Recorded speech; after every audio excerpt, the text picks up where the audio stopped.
y un poco antes. ¿Qué pasa con el tema de Fidel Castro con Cuba? ¿Eso es cuando llega Chávez? Es un poquito después de Chávez, ¿no? O sea, a ver, entonces hasta ahí vamos. Él llega del campanazo, Estados Unidos lo recibe como héroe, como el non plus ultra. Hasta ahí Venezuela había dejado la parte del campo y se había concentrado en esto otro. Sí, pero para entonces ya el Producto Interno Bruto de Venezuela estaba rayando en el 90% con dinero del petróleo. Entonces ya estás hablando de una economía totalmente petrolizada, y esto fue el argumento de Chávez, muy legítimo, por cierto, ¿no? Chávez de niño no tuvo dinero para comprar zapatos y poder ir a la escuela. Y entonces la brecha entre ricos y pobres fue el argumento de Chávez para democratizar el petróleo y hacer llegar el dinero del petróleo a la gente más pobre. Esa fue la razón de su popularidad en su elección, pero las buenas intenciones de Chávez fueron muy mal momento en Venezuela. ¿Por qué? Porque me disculpo de lo que voy a decir ahorita, porque es un dicho que tienen los americanos, que es muy burdo, muy grosero, pero refleja claramente la política petrolera global, ¿no? Dicen que cuando la teta es grande, la cola es larga. Y no solamente es larga, es aguerrida, despiadada, ¿no? Y Chávez lo que hizo en el momento de entrar al gobierno fue posicionarse en la teta. Y era el único que tenía las manos sobre las llaves de la tubería del petróleo, ¿no? Y eso, bueno, no le gustó a muchísima gente. No solamente se echó en contra de la privatización de petróleos de Venezuela, sino que además quiso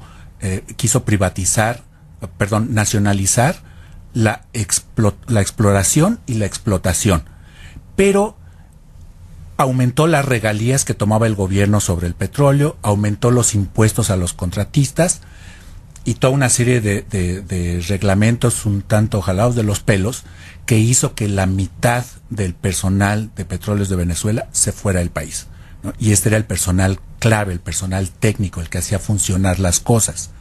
Entonces, por primera vez en la historia de Venezuela, el petróleo deja de fluir cuando entra Chávez, ¿no? Y viene todo este. Entonces, van más hacia el lado populista que al lado técnico de resolver los problemas, y se resuelve finalmente porque Chávez abre a los contratistas extranjeros, a 16 contratistas extranjeros, nada más como contratistas, no como participantes de la industria petrolera, ¿no? Y claro, entran encantados de la vida Exxon, British Petroleum, Chevron, etcétera, etcétera, ¿no?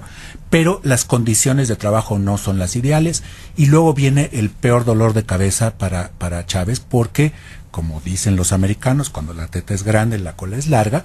Nadie estuvo de acuerdo de la élite que manejaba el petróleo en Venezuela, y entonces viene el intento de golpe de Estado, ¿no?, contra Chávez en 2002, y sobrevive perfectamente el golpe de Estado, y ahí es donde cambia radicalmente su política.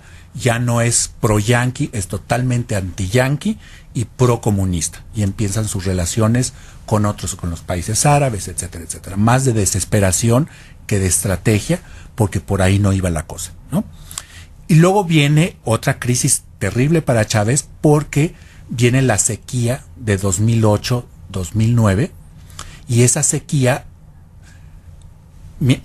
por un lado, la clase media que había estado creciendo consumía mucho más energía que la infraestructura instalada con las hidroeléctricas. Entonces viene la sequía, se reduce a la mitad la producción de energía eléctrica, y quedó totalmente rebasada, porque no habían invertido en renovar y aumentar la infraestructura instalada para la energía hidroeléctrica, ¿no?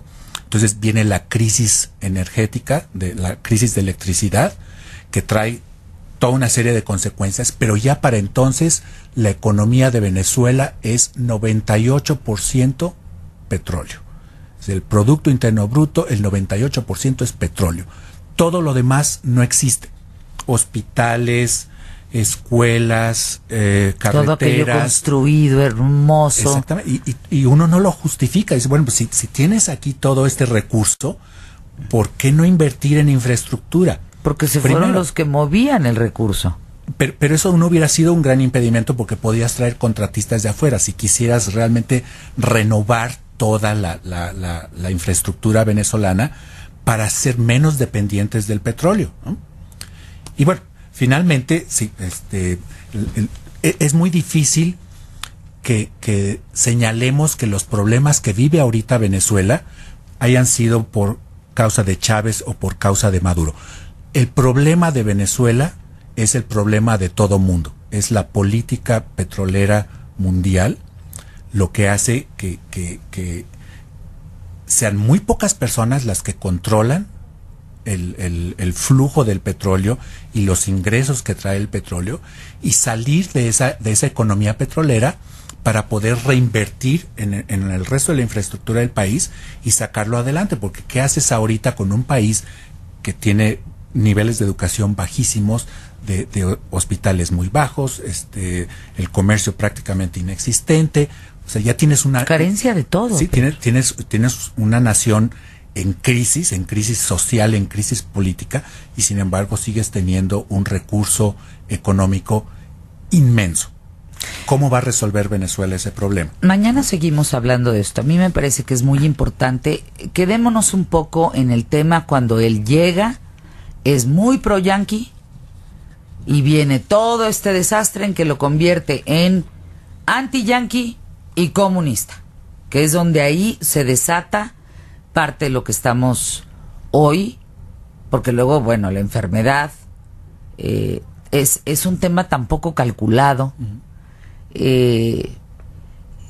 Esta diáspora, este intercambio de cubanos por venezolanos, también ahí hay un fondo en donde ya le empiezas a deber a los comunistas, a la redonda, a esa izquierda, y también a los otros dictadores, y empiezas un poco a vender el alma al diablo, ¿no?